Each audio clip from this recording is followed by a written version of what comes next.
Forget prefab ferns and cookie-cutter forests. In this final chapter, we unleash the true power of the Foliage Tool and forge landscapes that bleed individuality. We'll shatter the limitations of Fortnite fauna and delve into the arcane depths of advanced features and techniques. This is where Fortnite maps transcend mere greenery, evolving into ecosystems as unique and intricate as your wildest dreams. To show off the true power of the Foliage Tools, we'll use our Crimson Shrine of Suijin map, a map inspired by Call of Duty's face-off and gunfight game types. With every element custom-built from scratch, the Crimson Shrine of Suijin is a small, compact map designed for 4-player free-for-all matches, or 2 vs 2 team deathmatch, that ensures an adrenaline-pumping, non-stop action experience that demands quick reflexes and strategic thinking. Full of destructible elements, choke points, and flanking routes, you'll need to master the map's layout, exploit its unique features, and unleash your inner warrior to claim victory in this captivating battleground. In our last 3 videos, we went through the basics of Foliage mode, how to import and set up custom assets, and all the advanced settings and features. So in this video, we'll give you all the tips, tricks, and techniques for creating AAA quality visuals with foliage for your map. But before we descend into this botanical abyss, a reminder, for those lost in the wilderness of basic foliage mode, any of its settings, or still wrestling with importing custom assets, revisit the previous videos in this series. Then return, sharpened and prepared to unleash the true potential of Fortnite's flora.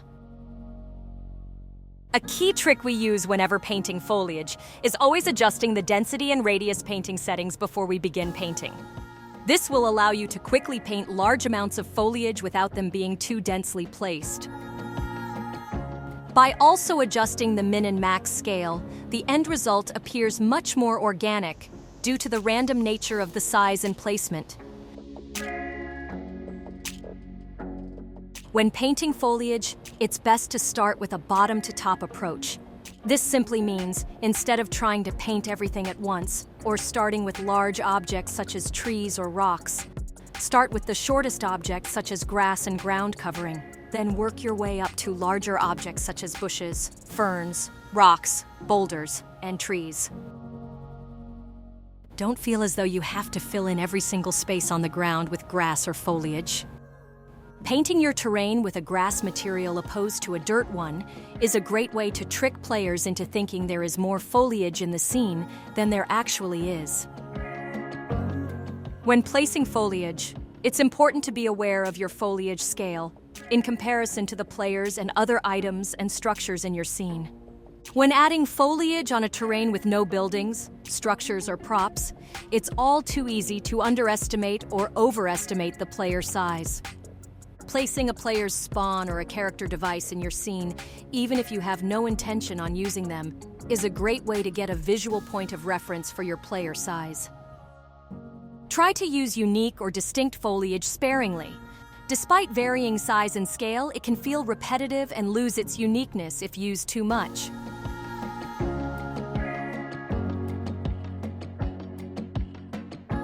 Another thing that's important to be aware of, and keep track of, is how many instances you've created.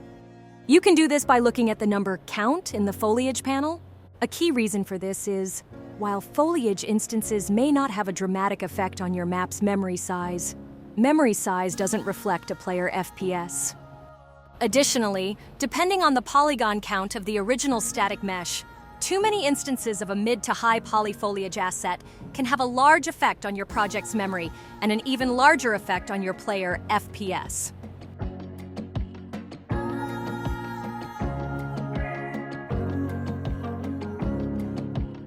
Ideally, you want to have more than one grass foliage and texture set. For example, in the custom sample assets we provided in the link in the About You section of the video. There's a short and tall grass, as well as a different texture set for each. Using only one grass foliage asset results in a very artificial-looking environment, since in nature grass isn't an even height, unless freshly cut. Additionally, in our experience, it's best to load objects in the foliage list as you need them. This makes managing your foliage assets and settings much easier, since finding and enabling or disabling the foliage asset you need is easier the smaller the list is.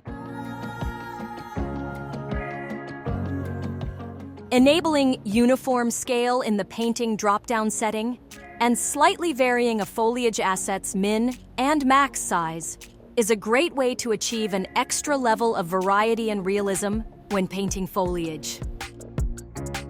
A good way to determine what to set as the max scale value is to drag the base static mesh of the foliage asset into your scene.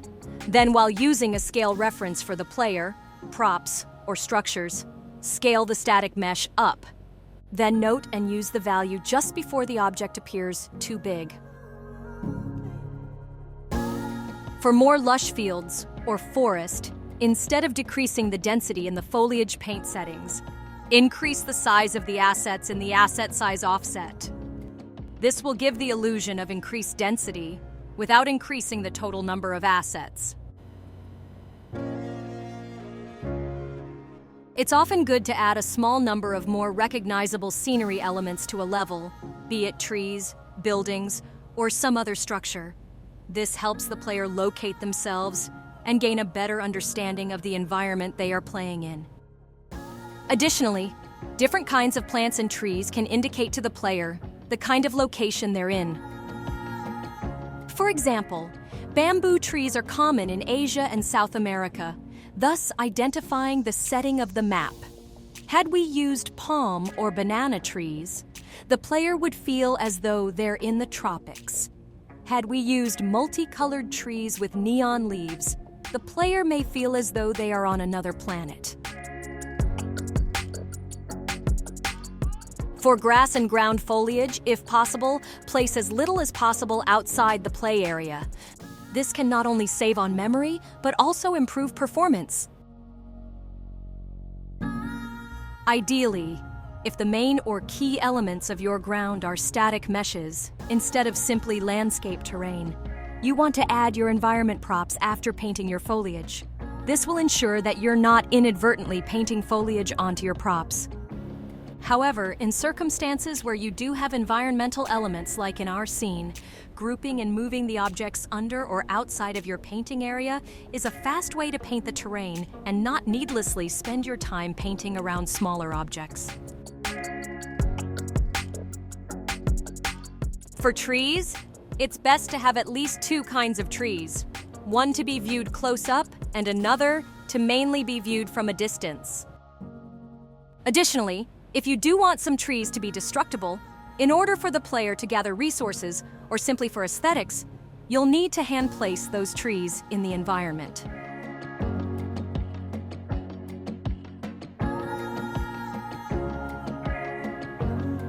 One of the keys to natural-looking foliage is plant variation.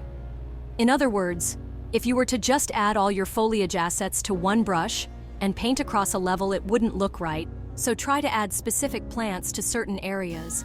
Think about how in nature, an area that does not receive a lot of light or water won't usually have thriving plant life, while an area with an abundance of light and water would have thriving fauna. You can also use and paint the foliage in a way that it guides the player. Players will instantly be drawn to areas that have little to no foliage when previous areas had an abundance of it, and vice versa. Don't simply rely on foliage, the landscape tool, or different materials to vary the look of your terrain. Props such as large rocks, ground mesh props, and lakes can be used in great effect to vary the look and feel of your landscape. For example, in this scene there is no landscape. Instead, we created and used static meshes as the terrain. By using a handful of static meshes and the same textures and materials throughout, we're able to create much more varied terrain than we could with the landscape tools. Increasing the min and max scale located in the painting setting in foliage mode is a great way to save on resources when placing background foliage assets or foliage assets that's outside the play area. It also gives the illusion to players that the map is much larger than it actually is. Another good optimization technique, after you've initially painted your foliage, is selecting the reapply brush and slightly lowering the density for ground elements such as grass, flowers, ferns, rocks, and small bushes. If done correctly, the reduction in foliage won't be visibly noticeable to the player, but will decrease your map's memory size as well as boost performance.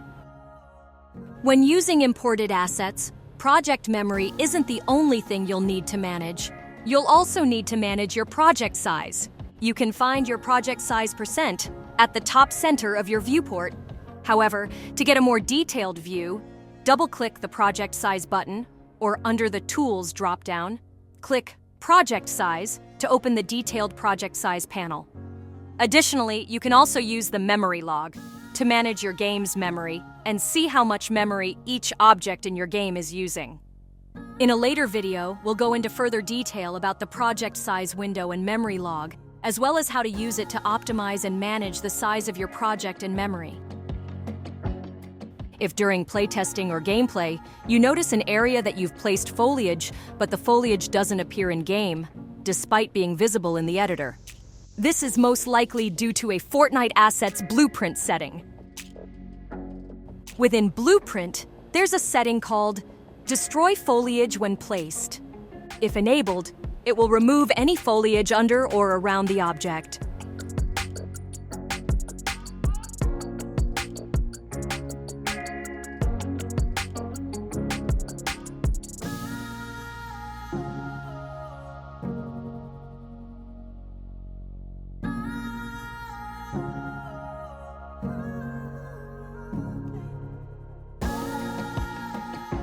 Lastly, be sure to check your collision settings in the Foliage Assets Instance Settings drop-down and enable Fortnite Building Mesh Physics for large foliage assets such as trees, large rocks, and/or bushes. Even if your static mesh has a collider, if the collision isn't set in your Foliage Instance settings, your mesh won't have collision. All right, together we've planted the seeds and watched them bloom. The Crimson Shrine of Suijin stands transformed, a verdant arena waiting to be conquered. But this is just the prologue to your epic story. Upcoming chapters unlock realms uncharted, sculpting landscapes that rise and fall like tectonic dreams, designing stealth games where shadows become weapons, and crafting custom assets that defy the boundaries of Fortnite itself. So, are you ready to push the limits of UEFN? To unlock this epic map-making toolkit, hit that subscribe button and smash the notification bell to be the first to see the next steps. Share your thoughts, questions, and maps in the comments below. We're always listening. Let's build epic Fortnite maps together. So always remember, don't just play, create.